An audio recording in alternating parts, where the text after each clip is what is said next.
News that impacts you and your community. 13 on your side late night starts now. We begin tonight with concerns over one of the changes coming to Michigan's elections. Voters passed Proposal 2 earlier this month, and tonight the Kent County Clerk says a lot of work needs to be done to implement early voting. 13 on your side's Micah Cho joins us now from the newsroom. And Micah, what are her concerns?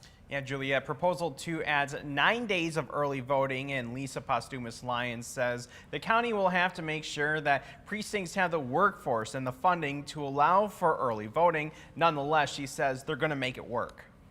In Kent County, with 250 precincts, you essentially have 250 different elections. That's how we, in my office, that's how our elections are programmed to run. That really gets changed on its head when we're implementing early voting. Kent County Clerk Lisa Posthumus Lyons says clerks' offices will have to adapt following the passage of Proposal 2 in Michigan. One of the concerns, staffing and funding of precincts to be open for those 9 days of added early in-person voting. There's going to be a lot of questions at the local level with the logistics of how to make sure that they've got the workforce and the funding to be able to accommodate that. Are they going to do these in multiple sites like they would precincts, or centrally at their township? Rachel Hood, who represents Michigan's 76th House District, says through the work of the state legislator, she's confident that elections in Michigan will remain smooth. I agree with our clerk Posthumus Lyons that it's likely we will need to advance legislation that will help augment and support the implementation of this constitutional amendment.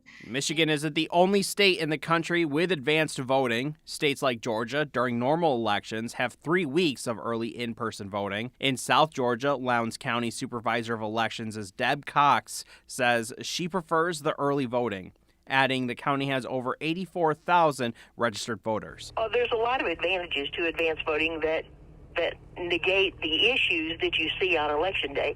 You can use the same personnel day after day, which deletes that training curve of working one day every 6 months or something. They get into a routine. The voters love it. The poll workers love it. Most of them would much rather work advanced voting when we do shorter shifts and things like that than they would in a polling place on Election Day.